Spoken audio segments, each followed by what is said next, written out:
एक सवाल ये है डॉक्टर साहब कि नाक की एलर्जी और दमा में कोई संबंध है या नहीं है?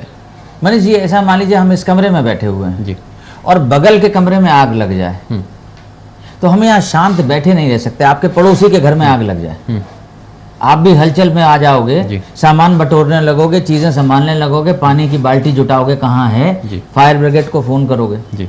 तो नाक और छाती ये बिल्कुल एक दूसरे से डिस्कनेक्टेड नहीं है। अच्छा। यानी ये द्वार है और यहीं से, ये प्रवेश द्वार से ही चीजें हमारे छाती में पहुंचती हैं जी।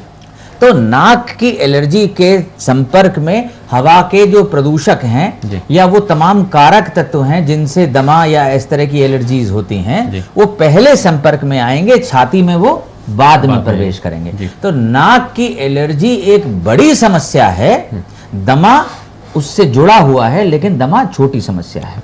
क्योंकि नाक की एलर्जी के जितने मामले हैं उसमें से सिर्फ 20% लोगों को दमा मिलता है जी। जो 80% लोग हैं नाक की एलर्जी के, उनको नाक की एलर्जी या गले की खराश या रिकरेंट कान के संक्रमण ये सब हो सकते हैं। दमा भी संभव है, लेकिन दमा सिर्फ 20% मामलों में मिलता है, लेकिन होता है क्योंकि यहीं से जाने के बाद चीजें अंदर पहुंचती हैं। तो वो यहाँ कुछ ना करें और अंदर करने लगे, ऐसा नहीं, संभव नहीं है ऐसा जी। तो इसलिए 80% तक जो छाती की प्रॉब्लम्स हैं उनमें नाक इन्वॉल्व होती है, लेकिन नाक की जो समस्याएं हैं उनमें छाती तक इन्वॉल्वमेंट सिर्फ 20% मामलों में पहुंच पाता है।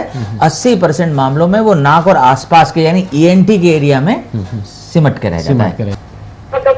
हमारी शरीर जो है, जब मैं सांस लेता हूँ जी, श्वास नली से ऐसा लगता है जैसे कुछ बलगम जैसा, हमेशा मीठा मीठा हमेशा मुंह में आया, मुंह बंद रखता हूँ जी। मुंह खोल लेता हूँ तो वो महसूस नहीं होता है, और कभी ये जैसे जुकाम है ये परमानेंट बना रहता है। जी जी जी।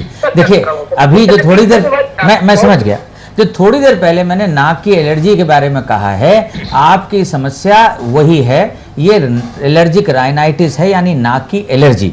और जब नाक की एलर्जी होती है तो नाक में जो म्यूकस होता है वो ज्यादा बनता है और नाक बजाय आगे टपकने के पीछे टपकती रहती है। नाक मान लीजिए यहाँ से हम सांस लेते हैं तो सांस अंदर जाती है तो एक दरवाजा पीछे भी तो होगा, तभी तो फेफड़े तक पहुंचती है जी जी। तो यहाँ आगे आप झुकाएंगे तो आगे टपक सकती है, लेकिन आप सीधे रहेंगे तो नाक प्रायः पीछे टपकती है। तो जो कहते हैं वो खड़खड़ाहट सी रहती है और गले में पहुंचती है और दिक्कत करती है, वो नाक है जो पीछे गले में टपक रही है। और जब ये मुंह से सांस लेने लगते हैं तो यहाँ से हवा का आवागमन नहीं होता, ये माउथ ब्रीदिंग करने लगते हैं यानी मुंह से सांस लेने लगते हैं, तो टपकती तो फिर भी होगी लेकिन वो उसमें उतनी हलचल नहीं होती, तो ये समस्या रिलेटिवली कम हो जाती है। ये बिल्कुल अच्छी तरह से कंट्रोल की जा सकती है और समस्या इतनी अच्छी ढंग से इसका निदान किया जा सकता है कि इन्हें समझ में भी नहीं आए कि इनको प्रॉब्लम है। इसके लिए एक मुंह से खाने वाली गोली नियमित शाम को इनको लेनी होगी, उसके अंदर कुछ एंटी ल्यूकोट्राइन्स और कुछ एंटी हिस्टामिनिक्स होते हैं, 3rd जनरेशन एंटी हिस्टामिनिक्स देने होंगे इसमें, और सुबह के समय रोज दोनों तरफ नाक में नेजल स्प्रे करना होगा इनको। और ये अगर नियमित करते रहेंगे ये तो इस समस्या से इनको मुक्ति मिल सकती है जी। अच्छा, एक प्रश्न ये है कि हमने 2009 में ऑपरेशन किया है नाक का एलर्जी का जी, और वो बलगम बहुत ज्यादा बनता है, पॉली वगैरह बनते हैं जी जी। तो फिर हमें हो गई वही तकलीफ, वो डॉक्टर ने एडवाइस करता ऑपरेशन करा लो, कोई इसका पक्का कोई सलूशन ही नहीं है। मतलब मैं बता रहा हूँ, देखिए जब नाक से कुछ ऐसे निकालने की कोशिश करते हैं बलगम तो हल्का सा ब्लड भी आ जाता है। मैं समझ रहा हूँ आपकी बात। परमानेंट इलाज बताइए कि जो हमारी लाइफ आराम से कटती रहती है जी। देखिए पहली बात तो यह है कि नाक की एलर्जी का उपाय सर्जरी नहीं है, ठीक है, ये बात आप स्पष्ट समझ लें।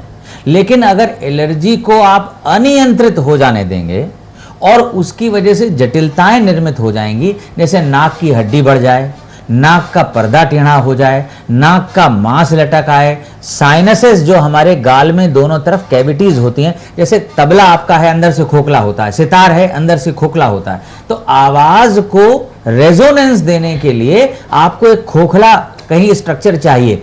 इसी ढंग के जो चेहरे की हड्डियां हैं यहां और यहां, ये फ्रंटल बोन में, मैक्सिलरी बोन में, और अंदर की तरफ कुछ और बोन्स होती हैं स्फेनॉइड और इथेमॉइड, उनमें खोखले स्थान होते हैं जिनको हम साइनसेस कहते हैं।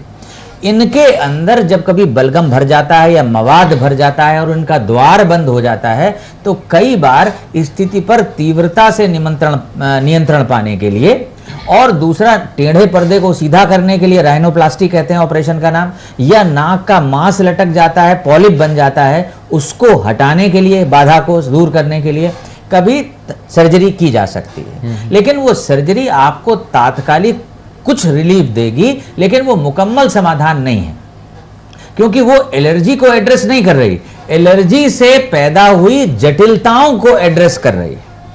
तो बुनियादी बात यह है कि आप जटिलताओं को ठीक करें, मंजूर, लेकिन इससे एलर्जी नहीं ठीक हो रही।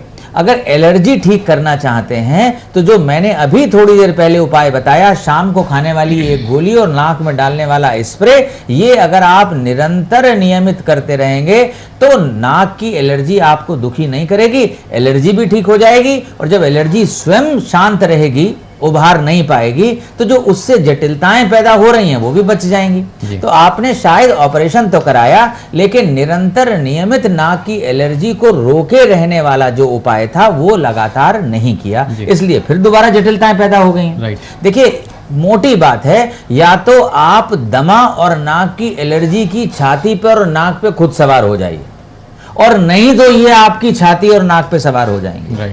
यहां पे जो पुराना डॉक्ट्रिन है कि offence is the best defence, वो काम करता है। या तो आप दमा को गोली मार दें, और नहीं तो वो आपको मारे बिना रहेगा। बिल्कुल।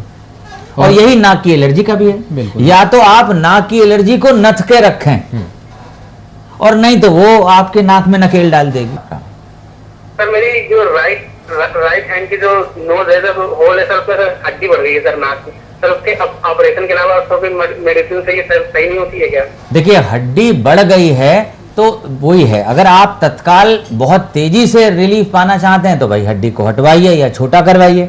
लेकिन अगर आप चाहते हैं कि उसमें दीर्घकाल में आपको परेशानी दोबारा ना खड़ी हो और ये हड्डी धीरे धीरे फिर वापस चली जाए, तो समय लगेगा। लेकिन वही जो दवाइयां मैं बार बार कह रहा हूं, नाक की एलर्जी के लिए नाक का स्प्रे जो मॉर्निंग में दिन में किया जाएगा, और शाम को खाने वाली एक गोली लंबे समय तक खाएं। इससे शनैः शनैः जो स्थितियां विकृत हो गई हैं फिर से सामान्य आकार में वापस आ जाएंगी।